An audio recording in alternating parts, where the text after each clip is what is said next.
नमस्कार दोस्तों, स्वागत है आपका हमारे इस YouTube चैनल पर। सावन का महीना था। बारिश की हल्की बूंदें धरती को ताजगी से भर रही थी। चारों ओर हरियाली फैली हुई थी और गांव के लोग अपने रोजमर्रा के कामों में व्यस्त थे। इस मौसम में गौतम बुद्ध अपने शिष्यों के साथ पास के एक गांव में प्रवास कर रहे थे। बुद्ध हर दिन सुबह सुबह गांव के चौराहे पर बैठते और वहां आने वाले लोगों को जीवन की गहरी शिक्षाएं देते। उनके शब्द जैसे जल की शीतल धारा लोगों के मन को शांत कर देते थे। गांव में बुद्ध की ख्याति बढ़ती जा रही थी। लोग उनकी शिक्षाओं को सुनने के लिए अपने काम छोड़कर आते। कुछ उनके प्रवचन से प्रेरित होकर अपने जीवन को बदल रहे थे। वहीं बुद्ध के शिष्य हर पल उनके साथ रहते, उनसे सीखते और उनके धैर्य और करुणा का प्रत्यक्ष अनुभव करते। लेकिन हर चमकती चीज सोना नहीं होती। जहां बुद्ध के प्रवचनों की सराहना हो रही थी, वहीं एक ऐसा व्यक्ति भी था जिसे ये सब स्वीकार नहीं था। वह व्यक्ति अत्यधिक अहंकारी था। उसके मन में बुद्ध के लिए ईर्ष्या और क्रोध का सागर उमड़ता था। ये तथागत कौन होते हैं हमें सिखाने वाले? उसने खुद से कहा, लोग इनके पीछे क्यों भाग रहे हैं? ये बस अपनी मीठी बातों से सबको फंसाना जानते हैं, पर मैं इन्हें बेनकाब करूंगा। उस व्यक्ति का नाम सुबंधु था। गांव में उसका बड़ा नाम था, शायद उसके पैसे और सत्ता के कारण, लेकिन भीतर से वह अकेला था। अपने क्रोध और अहंकार ने उसके रिश्तों को तोड़ दिया था। उसकी पत्नी और बच्चे उससे दूर हो गए थे। उसका गुस्सा उसकी सबसे बड़ी कमजोरी बन चुका था, लेकिन वह इसे स्वीकार करने को तैयार नहीं था। एक सुबह जब गांव के लोग बुद्ध के प्रवचन सुनने के लिए इकट्ठा हो रहे थे, सुबंधु ने यह तय कर लिया कि वह बुद्ध के सामने उनका मान मर्दन करेगा। उसके मन में एक योजना थी। उसने अपने घर से बाहर निकलते हुए अपने मन में कहा, आज मैं इनकी तथाकथित शांति को तोड़कर दिखाऊंगा।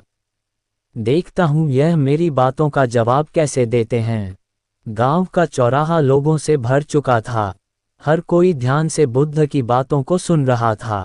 बुद्ध कह रहे थे, मनुष्य का सबसे बड़ा शत्रु उसका अपना अहंकार है। जब तक हम इसे पहचानते नहीं तब तक हम शांति को नहीं पा सकते। सुबंधु ने ये सुनते ही अपनी मुट्ठी भी ली। उसके चेहरे पर गुस्से की लहर दौड़ गई। वह तेजी से भीड़ को चीरते हुए आगे बढ़ा। उसकी आंखों में क्रोध साफ झलक रहा था, लेकिन बुद्ध वह शांत बैठे थे, जैसे किसी झील की सतह पर हवा भी ना चल रही हो। गांव के चौराहे पर सैकड़ों लोग इकट्ठा हो चुके थे। बुद्ध का उपदेश चल रहा था। उनकी वाणी में ऐसी गहराई थी कि हर कोई मंत्रमुग्ध होकर सुन रहा था। लोग शांत थे, जैसे समय थम गया हो। बुद्ध ने कहा, जो क्रोध पर काबू पा लेता है वह जीवन के सबसे बड़े युद्ध को जीत लेता है। तभी अचानक भीड़ को चीरता हुआ सुबंधु क्रोध से भरा हुआ तेज कदमों से आगे बढ़ा। उसके चेहरे पर उबलता गुस्सा और कटुता साफ दिखाई दे रही थी। उसकी आवाज गूंज उठी, तथागत आप कौन होते हैं हमें उपदेश देने वाले? क्या आप सोचते हैं कि आप यहाँ आकर हमें सिखाएंगे कि कैसे जीना है? ये सुनते ही लोगों की निगाहें सुबंधु की ओर मुड़ गई। सबके चेहरों पर आश्चर्य और असमंजस था। आनंद और अन्य शिष्य चौंक गए। आनंद ने सुबंधु की ओर गुस्से से देखा, लेकिन बुद्ध वह अभी भी शांत बैठे थे, जैसे कुछ हुआ ही ना हो। सुबंधु ने अपनी आवाज और तेज करते हुए कहा, आपके ये प्रवचन ये दिखावा है। आप खुद को महान समझते हैं, लेकिन मुझे आप जैसे साधु बहुत मिले हैं जो बस शब्दों के जाल में लोगों को फंसाते हैं। आप झूठे हैं। उसकी बातें अब अपमानजनक होती जा रही थी। वहां खड़े लोग असहज हो गए। आनंद ने आगे बढ़कर कहा, तुम्हें नहीं पता तुम किससे बात कर रहे हो। भगवान बुद्ध के लिए इस तरह के शब्द मत बोलो। बुद्ध ने आनंद की ओर हाथ उठाकर इशारा किया। आनंद रुक जाओ। हर व्यक्ति अपनी पीड़ा को व्यक्त करता है, इसे प्रकट करने दो। सुबंधु ने बुद्ध की इस शांति को देखकर और भी तीखी बात कहनी शुरू कर दी। देखा, यही तो है आपका नाटक। ये चुप रहकर सब सहने का दिखावा। पर मैं जानता हूँ भीतर से आप भी मुझसे डरते हैं, इसीलिए कुछ नहीं बोलते, है ना? शिष्य अब और अधिक क्रोधित हो रहे थे, लेकिन बुद्ध उनकी आंखों में अभी भी करुणा झलक रही थी। उन्होंने सुबंधु की हर बात को धैर्यपूर्वक सुना। उनके चेहरे पर ना तो क्रोध था ना असहजता। सुबंधु ने जब देखा कि उसकी बातों का बुद्ध पर कोई असर नहीं हो रहा है तो उसका क्रोध और बढ़ गया। उसने भीड़ की ओर मुड़कर कहा, देखो यह व्यक्ति तुम्हें शांत होने का पाठ पढ़ाता है, लेकिन खुद कुछ भी नहीं कर सकता। ये सब दिखावा है। लोग कुछ भी कहने से डर रहे थे, लेकिन उनके भीतर सवाल उठ रहे थे। बुद्ध आखिर कुछ क्यों नहीं कह रहे? वे क्यों इसे सहन कर रहे हैं? सुबंधु की तीखी बातें चलती रही। हर शब्द जैसे आग की चिंगारी बुद्ध की ओर फेंका जा रहा था, लेकिन बुद्ध का धैर्य चट्टान की तरह स्थिर था। सुबंधु की तीखी आवाज चौराहे पर गूंज रही थी। उसके शब्दों में क्रोध, अपमान और अहंकार का मेल साफ झलक रहा था। लोग सहमे हुए थे, शिष्य क्रोधित थे, लेकिन बुद्ध वह शांत बैठे थे, जैसे पहाड़ पर बहने वाली हवा, स्थिर, गहन और अप्रभावित। सुबंधु ने अपनी बात खत्म करते हुए व्यंग से कहा, अब क्या हुआ तथागत? चुप क्यों हो? बोलिए। आप जैसे महान उपदेशक के पास मेरे सवालों का कोई उत्तर नहीं है। बुद्ध ने धीरे से अपनी आंखें उठाई। उनके चेहरे पर मुस्कान थी, ऐसी मुस्कान जो किसी के भी मन को शांत कर दे। उन्होंने शांत और सदी हुई आवाज में कहा, भाई यदि तुमसे एक प्रश्न पूछूं तो क्या तुम उत्तर दोगे? सुबंधु जो अपने क्रोध के आवेग में था, अचानक ठहर गया। वह थोड़ा चौंक गया, लेकिन अपने स्वर को तीखा रखते हुए बोला, पूछो, तुम्हारा सवाल भी सुन लेते हैं। बुद्ध ने अपनी जगह पर स्थिर बैठते हुए कहा, यदि कोई व्यक्ति किसी को उपहार देता है और वह उपहार लेने से इनकार कर दे तो वह उपहार किसके पास रहता है? सुबंधु को यह सवाल सुनकर समझ नहीं आया कि इसका क्या मतलब है। उसने व्यंग से हंसते हुए कहा, यदि कोई उपहार नहीं लेता तो जाहिर सी बात है वह उस व्यक्ति के पास ही रहेगा जिसने उसे दिया। बुद्ध ने उसी शांति से उत्तर दिया, बिल्कुल सही कहा तुमने, और अब सोचो, तुम जो मुझे क्रोध, अपशब्द और अपमान का उपहार दे रहे हो, यदि मैं उसे स्वीकार ना करूं तो यह उपहार किसके पास रहेगा? बुद्ध के शब्दों ने जैसे पूरे माहौल को स्थिर कर दिया। हर कोई स्तब्ध था। सुबंधु जो अब तक आत्मविश्वास से भरा था, अचानक खामोश हो गया। उसने अपनी आंखें झुका ली। बुद्ध ने अपनी बात को आगे बढ़ाया, भाई क्रोध और अपमान भी वैसे ही हैं जैसे कोई उपहार। ये देने वाले का अपना चयन होता है, लेकिन लेने वाले का भी अधिकार है कि वह इसे स्वीकार करें या नहीं। मैं तुम्हारे क्रोध और अपमान को स्वीकार नहीं करता, इसलिए ये तुम्हारे पास ही रहेगा। शांति और स्थिरता के साथ बोले गए ये शब्द सुबंधु के भीतर गहराई तक उतर गए। वहां खड़ी भीड़ भी एकदम शांत हो गई। आनंद और अन्य शिष्य बुद्ध की बातों से प्रभावित होकर उन्हें निहार रहे थे। सुबंधु ने पहली बार अपने भीतर कुछ अजीब सा महसूस किया। वह समझ नहीं पा रहा था कि यह क्या था, शर्म, आत्म मंथन या कुछ और। लेकिन एक बात स्पष्ट थी, उसके शब्दों का बुद्ध पर कोई प्रभाव नहीं पड़ा था। इसके विपरीत उनके शब्द उसके भीतर एक तूफान पैदा कर चुके थे। सुबह का सूरज अब सिर पर आ चुका था। चौराहे पर पसरी खामोशी टूटने का नाम नहीं ले रही थी। बुद्ध के शब्द अभी भी हवा में गूंज रहे थे। क्रोध और अपमान देने वाले के पास ही रहते हैं, यदि उन्हें स्वीकार ना किया जाए। सुबंधु वहां खड़ा था, लेकिन उसकी आंखों में अब वह क्रोध नहीं था। वह चुपचाप सिर झुकाए वापस चला गया। भीड़ में सन्नाटा था, मानो सबने कोई अद्भुत चमत्कार देख लिया हो। जैसे जैसे लोग वहां से लौटने लगे, बुद्ध के शिष्य आनंद के मन में सवालों का तूफान उठने लगा। वह खुद को रोक नहीं पाया और बुद्ध के पास आकर बोला, भगवान, मैं समझ नहीं पा रहा हूं। वह व्यक्ति आपको अपमानित कर रहा था, आपके बारे में अपशब्द कह रहा था, और फिर भी आपने उसे कुछ नहीं कहा, ना डांटा, ना कोई प्रतिक्रिया दी। आखिर आपने ऐसा क्यों किया? बुद्ध ने आनंद की ओर देखा। उनकी आंखों में करुणा और धैर्य का मेल था। उन्होंने धीरे से पूछा, आनंद, अगर कोई तुम्हें गुस्सा दिलाने की कोशिश करे तो क्या तुम्हें गुस्सा आना जरूरी है? आनंद ने थोड़ी झिझक के साथ उत्तर दिया, भगवान, गुस्सा तो स्वाभाविक है जब कोई अपमान करे या भला बुरा कहे, लेकिन आपने कैसे ये सब सह लिया? मैं तो उस व्यक्ति पर क्रोधित हो गया था। बुद्ध मुस्कुराए। उन्होंने आनंद को अपने पास बैठने का संकेत दिया। आनंद, बुद्ध ने कहा, गुस्सा स्वाभाविक नहीं है। यह एक प्रतिक्रिया है और हर प्रतिक्रिया हमारे अपने मन का चयन होती है। अगर मैं सुबंधु की बातों पर गुस्सा करता तो मैं उसकी तरह हो जाता। क्या मैं चाहता हूं कि मेरा मन उसके गुस्से से प्रभावित हो जाए? आनंद ने ध्यान से सुना, लेकिन उसकी जिज्ञासा कम नहीं हुई। उसने फिर पूछा, लेकिन भगवान, क्या आपको दुख नहीं हुआ? वह व्यक्ति आपकी निंदा कर रहा था। क्या आप उस अपमान को महसूस नहीं कर सके? बुद्ध ने एक गहरी सांस ली और मुस्कुराते हुए बोले, आनंद, अपमान तब तक नहीं पहुंचता जब तक हम उसे अपने भीतर जगह ना दें। अगर कोई व्यक्ति आग लेकर आए और हम उसे ईंधन ना दें तो क्या वह आग जल पाएगी? मैं तो केवल करुणा का अभ्यास करता हूँ, और करुणा का अर्थ है दूसरों की पीड़ा को समझना। सुबंधु के शब्दों में उसकी पीड़ा झलक रही थी। वह अपने भीतर के संघर्ष से लड़ रहा था। तो फिर मैं क्यों उसका गुस्सा अपने अंदर प्रवेश करने दूं?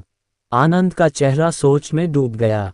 उसने गहरी सांस लेते हुए कहा, तो क्या इसका मतलब यह है कि हमें हर अपमान और निंदा को बस सहन करना चाहिए? भगवान बुद्ध की मुस्कान गहरी हो गई। उन्होंने आनंद की आंखों में देखा और बोले, आनंद, सहन करना भी एक कला है, लेकिन उसका उद्देश्य केवल सहना नहीं है।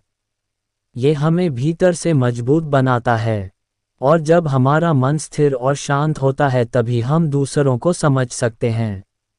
आज तुमने देखा कि सुबंधु ने मुझे जितना क्रोधित करने की कोशिश की, मैं उतना ही शांत रहा। क्या तुम जानते हो क्यों? आनंद ने उत्तर में केवल सिर हिलाया। वह समझना चाहता था। सुबंधु गांव की पगडंडी पर धीमे धीमे चल रहा था। उसके कदम थके हुए थे और मन अशांत। बुद्ध के शांत उत्तर ने उसके भीतर कुछ ऐसा जगा दिया था जिसे वह पहचान नहीं पा रहा था। क्रोध जो उसकी पहचान बन चुका था।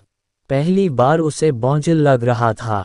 गांव से दूर एक पुराना बरगद का पेड़ था। सुबंधु वहां जाकर बैठ गया।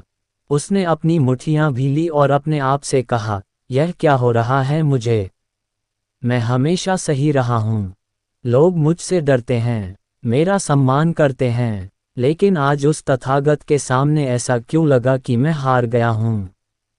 उसके भीतर का अहंकार उसे कचोट रहा था, लेकिन बुद्ध की मुस्कुराहट और उनके शब्द बार बार उसकी यादों में गूंज रहे थे।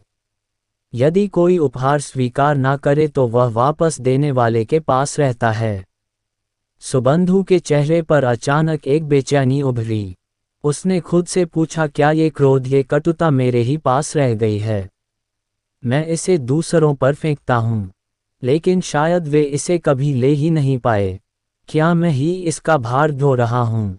उसकी आंखें भर आई। उसने अपने चारों ओर देखा।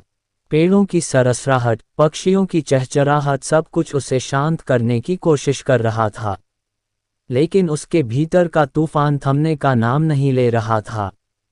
पहली बार उसने अपने जीवन पर नजर डाली। क्यों मैं हमेशा गुस्से में रहा? क्यों मैंने हर किसी को चोट पहुंचाई? क्या मैं वाकई इतना कमजोर हूं कि मुझे अपना अस्तित्व साबित करने के लिए दूसरों को अपमानित करना पड़ा? बरगद के नीचे बैठे बैठे सुबंधु फूट फूट कर रोने लगा। उसने अपने सिर को घुटनों में छिपा लिया। उसकी आंखों से आंसू लगातार बह रहे थे। ये वही व्यक्ति था जो कुछ घंटे पहले तक अपने क्रोध और अहंकार में डूबा हुआ था। अब वह अपनी ही कमजोरियों के सामने खड़ा था। कुछ देर बाद सुबंधु ने सिर उठाया। उसका चेहरा आंसुओं से भीगा हुआ था, लेकिन उसकी आंखों में एक नई चमक थी। उसने मन ही मन कहा, मुझे तथागत के पास लौटना होगा। मुझे उनसे माफ़ी मांगनी होगी। शायद मैं उनसे कुछ सीख सकूं। शायद वह इस बोझ से मुझे मुक्त कर सके। सुबंधु ने धीरे धीरे गांव की ओर कदम बढ़ाए। हर कदम के साथ उसका हृदय हल्का हो रहा था। वह जानता था कि यह आसान नहीं होगा। भीड़ के सामने माफ़ी मांगना, अपने अहंकार को तोड़ना, ये सब उसके लिए असंभव जैसा था। लेकिन बुद्ध की करुणा ने उसे कुछ नया अनुभव करने का साहस दिया था। गांव पहुंचने पर बुद्ध अब भी उसी स्थान पर बैठे थे। उनके शिष्य और अनुयायी उनके चारों ओर शांत मुद्रा में बैठे थे। वहां का वातावरण शांत और पवित्र था। सुबंधु ने दूर से बुद्ध को देखा। उनका चेहरा अभी भी वैसा ही था, मुस्कुराता हुआ, शांत और गहरा। सुबंधु के कदम धीमे हो गए। उसकी सांसें तेज हो रही थी। क्या मैं माफ़ी मांगने के काबिल हूँ? उसने खुद से पूछा, लेकिन फिर उसने खुद को संभाला। अगर मैं आज नहीं गया तो शायद कभी नहीं जाऊंगा। मुझे ये करना ही होगा। सुबंधु ने भीड़ के पास पहुंचकर अपनी जगह बनाई। सब उसे देखकर चौंक गए। आनंद ने उसे देखा और उसके चेहरे पर आश्चर्य था। वह फिर से आया है। अब क्या चाहता है? सुबंधु ने बुद्ध के करीब जाकर धीमे स्वर में कहा, भगवान, मैं आपसे कुछ कहना चाहता हूँ। सुबंधु की आवाज में अब एक शर्मिंदगी थी। वह आंखें झुके हुए खड़ा था, जैसे अपने दिल का बोझ साझा करने के लिए शब्दों को ढूंढ रहा हो। लेकिन बुद्ध की शांति ने उसे मजबूती दी। बुद्ध ने उसे देखा, फिर धीरे से बोले, सुबंधु, तुम मुझसे कुछ कहना चाहते हो तो कहो। तुम्हारी आत्मा अब एक गहरे मंथन में है। तुम्हें अपने भीतर की यात्रा पूरी करनी होगी। सुबंधु की आंखों में आंसू थे, लेकिन उसने खुद को संभाला। उसने धीरे धीरे कहा, भगवान, मुझे खुद पर घृणा हो रही है। मैंने जिन लोगों को तिरस्कृत किया, उनका अपमान किया, वह सभी मुझे माफ़ कर सकते हैं। लेकिन अब मैं खुद को कैसे माफ़ करूं? मैं समझ नहीं पा रहा हूं क्या करूं। उसकी आवाज़ में एक दर्द था जो पूरी तरह से उसके भीतर की उलझन को दर्शा रहा था। बुद्ध ने उसे एक गहरी नज़र से देखा। उनके चेहरे पर एक हल्की मुस्कान थी, जो एक ऐसे व्यक्ति की मुस्कान थी जो किसी और के दर्द को समझ सकता है। उन्होंने धीमे स्वर में कहा, तुम्हारे शब्द, तुम्हारा क्रोध, तुम्हारा अहंकार, यह सब तुम्हारे भीतर के अंधकार से आते थे। लेकिन यह अंधकार तब तक नहीं रहता जब तक तुम उसे अपनी चेतना से बाहर नहीं निकालते। सुबंधु ने सिर झुका लिया और बुद्ध ने फिर कहा, तुम सोचते हो कि तुम अपने किए गए कर्मों को कैसे माफ़ कर सकोगे, लेकिन मैं तुमसे एक सवाल पूछता हूँ, क्या तुम अपने अंधकार से भाग सकते हो? सुबंधु की आंखों में एक हलचल थी। उसने सोचा, फिर धीरे से उत्तर दिया, नहीं भगवान, अंधकार से भागना संभव नहीं है, मुझे उसी का सामना करना होगा। बुद्ध की आंखों में गहरी समझ थी। उन्होंने फिर कहा, ठीक वही बात है सुबंधु, तुम्हारे भीतर जो अंधकार है, वह तुम्हारा क्रोध, तुम्हारा अहंकार, तुम्हारा भय, ये सब सिर्फ तुम्हारी आत्मा की छाया है। और एक दिन जब तुम इसका सामना करोगे, ये छाया धीरे धीरे मिट जाएगी। क्योंकि प्रकाश और अंधकार एक साथ नहीं रहते। सुबंधु की आंखों में अब एक नई लहर थी। वह ये समझने लगा था कि वह केवल अपने भीतर के अंधकार से भागने का प्रयास कर रहा था, जबकि उसे उसका सामना करना था। बुद्ध ने उसकी बातों को समझते हुए और भी गहरे शब्दों में मार्गदर्शन देना शुरू किया। तुम्हारे अंधकार के अंतर्गत जो दर्द है वह सिर्फ तुम्हारे भीतर नहीं है, ये सब लोग सहते हैं। जब तुम अपने दर्द को समझते हो तो तुम दूसरों के दर्द को भी समझ पाओगे। तुम्हारी करुणा तभी प्रकट होगी जब तुम अपने भीतर के घावों को पहचानोगे और उन्हें ठीक करने का प्रयास करोगे। सुबंधु की आंखों में चमक आ गई। उसने धीरे से कहा, क्या मैं वाकई इसे बदल सकता हूँ भगवान? बुद्ध की आंखों में गहरी शांति थी। उन्होंने उसे संबोधित करते हुए कहा, ये परिवर्तन तुम्हारे भीतर ही है। सुबंधु, तुम अपने विचारों, अपनी क्रियाओं और अपने दृष्टिकोण को बदलने से शुरुआत कर सकते हो। परिवर्तन हमेशा भीतर से आता है। जब तुम स्वयं को बदलोगे तो तुम्हारे आसपास का संसार भी बदल जाएगा। सुबंधु ने एक गहरी सांस ली और जैसे ही बुद्ध की बातों ने उसे आत्मविश्वास दिया, उसने महसूस किया कि वह सच में कुछ बदल सकता है। वह अब अपने भीतर की जंग जीतने के लिए तैयार था। सुबंधु ने बुद्ध की उपदेशों को अपने दिल में पूरी तरह से उतार लिया था। वह ये समझ चुका था कि उसका असली शत्रु बाहर नहीं बल्कि उसके भीतर था। उसका अहंकार, उसका क्रोध और उसकी नफरत। बुद्ध के मार्गदर्शन ने उसे आत्म मंथन के लिए प्रेरित किया था और अब वह अपने जीवन में एक नई शुरुआत करने के लिए तैयार था। कुछ दिनों तक सुबंधु ने अपनी दिनचर्या को पूरी तरह से बदल दिया था। वह पहले की तरह गुस्से में नहीं आता था। अपने भीतर की अशांति और घृणा को वह अब शांति और सहानुभूति से बदलने की कोशिश कर रहा था। एक दिन जब सुबंधु गांव के बाजार से गुजर रहा था, उसे एक छोटा बच्चा दिखा जो एक टूटे हुए बर्तन के साथ बैठा था। बच्चा घबराया हुआ था, उसकी आंखों में डर था। सुबंधु ने उसके पास जाकर पूछा, क्या हुआ? तुम डर क्यों रहे हो? बच्चे ने कांपते हुए कहा, मुझे बर्तन को ठीक करना था, लेकिन मैं इसे और भी तोड़ बैठा। अब मुझे डर है कि लोग मुझे डांटेंगे। सुबंधु ने बच्चे की आंखों में देखा और उसे पहली बार महसूस हुआ कि यह बच्चा उस दर्द का सामना कर रहा था जो कभी वह खुद महसूस करता था।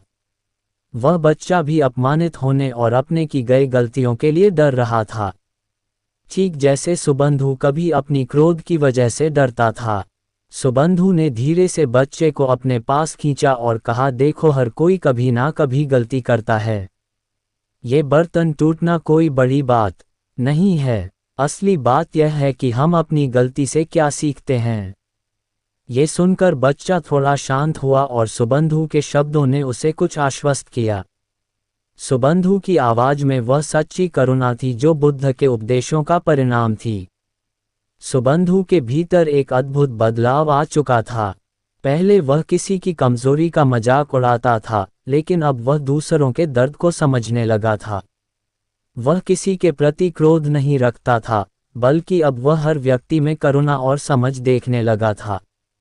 वह धीरे धीरे बदलता जा रहा था। अब वह एक नई सोच के साथ हर स्थिति का सामना करने लगा था। अब उसे खुद से नफरत नहीं थी, बल्कि वह खुद को स्वीकार करने और सुधारने की कोशिश कर रहा था। कुछ दिन बाद गांव में एक और घटना घटी। गांव के एक बुजुर्ग व्यक्ति को कोई समस्या हो गई थी और कुछ लोग उसकी मदद करने के बजाय उसे हिकारत की नज़रों से देख रहे थे। सुबंधु ने ये देखा और बिना किसी संकोच के उस बुजुर्ग के पास गया। उसने उनकी मदद की और सभी को दिखा दिया कि कैसे एक व्यक्ति का हृदय बड़ा हो सकता है अगर वह खुद को समझे और दूसरों की मदद करने का अवसर दे। गांव के लोग अब सुबंधु को एक नए रूप में देख रहे थे। वह वही व्यक्ति था जो कभी गुस्से और घृणा से भरा हुआ था, लेकिन अब वह करुणा और शांति का प्रतीक बन चुका था। सुबंधु को अब यह एहसास हो चुका था कि असली ताकत अपने भीतर के अंधकार से बाहर निकलने में है। उसका परिवर्तन धीरे धीरे गांव में न केवल उसकी जिंदगी में बल्कि दूसरों की जिंदगी में भी बदलाव ला रहा था। वह अब पूरी तरह से बुद्ध के उपदेशों पर चलने के लिए तैयार था। उसने अपने अहंकार को छोड़ दिया था और उसकी आंखों में एक नई जोश और सुकून था। वह दिन सुबंधु के जीवन का एक महत्वपूर्ण मोड़ था। अब वह बदल चुका था। उसे अपने भीतर की शक्ति का एहसास हो चुका था। वह जानता था कि शांति केवल बाहरी परिस्थितियों से नहीं आती। वह जानता था कि शांति केवल बाहरी परिस्थितियों से नहीं आती, बल्कि यह हमारी आंतरिक स्थिति से उत्पन्न होती है। बुद्ध की शिक्षा ने उसे यह समझाया था कि अगर हम अपने भीतर के क्रोध और नफरत को त्याग दें तो हम जीवन में वास्तविक सुख और शांति पा सकते हैं। एक दिन बुद्ध ने सुबंधु को अपने पास बुलाया। ये वही दिन था जब सुबंधु ने अपनी पूरी यात्रा के बारे में बुद्ध से बातचीत करने का निर्णय लिया था। उसने सिर झुका लिया और धीरे से कहा, भगवान, मैं जानता हूं कि मैंने जो किया वह गलत था, लेकिन अब मैं खुद को ठीक करना चाहता हूँ। मैंने महसूस किया है कि हमारे भीतर की शांति ही हमें बाहरी दुनिया से जोड़े रखती है, लेकिन मैं जानता हूँ यह आसान नहीं होगा। क्या आप मुझे और मार्गदर्शन देंगे? बुद्ध ने उसे मुस्कुराते हुए देखा और अपनी आंखों में गहरी करुणा के साथ उत्तर दिया, सुबंधु, तुम्हारे दिल में अब एक नई समझ और बदलाव है। ये तुम्हारा सबसे बड़ा कदम है, लेकिन ध्यान रखना, जीवन में सबसे बड़ा परिवर्तन अपने भीतर होता है। जब तुम अपने मन को शुद्ध करोगे तब तुम्हारा हर कार्य और विचार भी शुद्ध होगा। यही तुम्हारा जीवन का संदेश है। आंतरिक शांति ही बाहरी दुनिया को बदलने का पहला कदम है। सुबंधु ने ध्यान से बुद्ध की बातों को सुना और उनके शब्दों का गहरा असर महसूस किया। वह समझ चुका था कि जीवन में शांति और सुख पाने के लिए उसे अपने भीतर की हलचल को शांत करना होगा। कुछ दिन बाद गांव में एक गंभीर संकट उत्पन्न हुआ। एक बड़ी बारिश ने फसल को नष्ट कर दिया था और किसान और उनके परिवार बुरी तरह प्रभावित हुए थे। गांव में बहुत घबराहट थी। लोग एक दूसरे पर आरोप लगा रहे थे। ऐसे समय में सुबंधु ने बुद्ध के उपदेशों को याद किया और एक कदम आगे बढ़ते हुए वह गांव वालों के पास गया। उसने उन्हें समझाया, देखो, हम सब के जीवन में दुख आते हैं, लेकिन यदि हम एक दूसरे का साथ नहीं देंगे तो हम कभी भी इस दुख से बाहर नहीं निकल पाएंगे। हमें अपने भीतर की नफरत और गुस्से को छोड़कर एकजुट होकर इस संकट का सामना करना चाहिए। सुबंधु की बातें गांव के लोगों के दिलों को छू गई। उसने पहले की तरह गुस्से और हिंसा का सहारा नहीं लिया, बल्कि वह शांति और सहयोग की बात कर रहा था। धीरे धीरे लोग उसकी बातों को समझने लगे और एकजुट हो गए। वे मिलकर किसानों की मदद करने के लिए जुट गए और सब मिलकर काम करने लगे। सुबंधु का परिवर्तन अब गांव में साफ दिखाई दे रहा था। उसने पहले की तरह लोगों को दोष देने और नफरत करने के बजाय उन्हें प्रेम और सहायता का मार्ग दिखाया था। गांव में अब एक नई उम्मीद और साहस का संचार हो चुका था। बुद्ध ने सुबंधु की ओर देखा और कहा, यह तुम्हारा सबसे बड़ा उपहार है। सुबंधु, तुम्हारे जीवन का संदेश यही है। अंतरात्मा की शांति और करुणा ही हमें जीवन की असली कठिनाइयों से उबार सकती है। सुबंधु ने आंखें बंद की और उसके भीतर एक गहरी शांति महसूस हुई। वह जानता था कि यह यात्रा कभी खत्म नहीं होगी। जीवन हर दिन नए अनुभवों और चुनौतियों के साथ आता है, लेकिन अगर हम अपने भीतर की शांति और प्रेम को बनाए रखते हैं तो हम किसी भी मुश्किल को पार कर सकते हैं। कहानी से हम ये समझ सकते हैं कि जीवन में शांति, करुणा और आत्मनिरीक्षण के महत्व को समझना कितना आवश्यक है। गौतम बुद्ध ने हमें ये सिखाया कि क्रोध, अहंकार और घृणा केवल हमारे भीतर के शत्रु होते हैं, और केवल जब हम अपने दिल और मन को शुद्ध करते हैं तभी हम सच्ची शांति और खुशी पा सकते हैं। सुबंधु का परिवर्तन ये सिद्ध करता है कि अगर हम अपने विचारों और भावनाओं को नियंत्रित करने में सफल होते हैं तो न केवल हमारा जीवन बदलता है, बल्कि हम अपने आसपास के लोगों की जिंदगी को भी बेहतर बना सकते हैं। यही असली सफलता है, अपने भीतर की शांति को पाकर दुनिया में सकारात्मक बदलाव लाना। ये कहानी हमें ये भी सिखाती है कि हर किसी के भीतर आत्मनिर्माण की क्षमता है और सही मार्गदर्शन से हम अपने जीवन को पूरी तरह से बदल सकते हैं। अगर आप भी चाहते हैं कि आपके जीवन में शांति, प्रेम और करुणा का आगमन हो और आप बुद्ध के शिक्षाओं के अनुसार अपनी यात्रा पर आगे बढ़ना चाहते हैं तो इस चैनल को सब्सक्राइब करना बिल्कुल ना भूलें। हमारे चैनल पर हम हमेशा आपके लिए ऐसे प्रेरणादायक और जीवन बदलने वाली कहानियां लाते हैं जो न केवल आपको सोचने पर मजबूर करें बल्कि आपको अपने जीवन में सुधार करने का हौसला भी दें। तो अगर आपने अभी तक हमारे चैनल को सब्सक्राइब नहीं किया है तो अभी सब्सक्राइब करें और साथ ही बेल आइकन पर क्लिक करें ताकि आपको हमारे वीडियो का तुरंत नोटिफिकेशन मिल सके। हम हर हफ्ते नई नई प्रेरणादायक और सीख देने वाली वीडियो लेकर आते हैं ताकि आप भी एक बेहतर इंसान बन सकें। अगर आपको यह वीडियो पसंद आया हो तो कृपया लाइक और शेयर जरूर करें ताकि यह संदेश और भी लोगों तक पहुंचे, और यदि आपके मन में कोई सवाल या सुझाव हो तो हमें नीचे कमेंट्स में जरूर बताएं। धन्यवाद। हमारे चैनल के साथ जुड़े रहें क्योंकि यहाँ हम आपके जीवन को और बेहतर बनाने के लिए हमेशा कुछ नया लेकर आते हैं। धन्यवाद।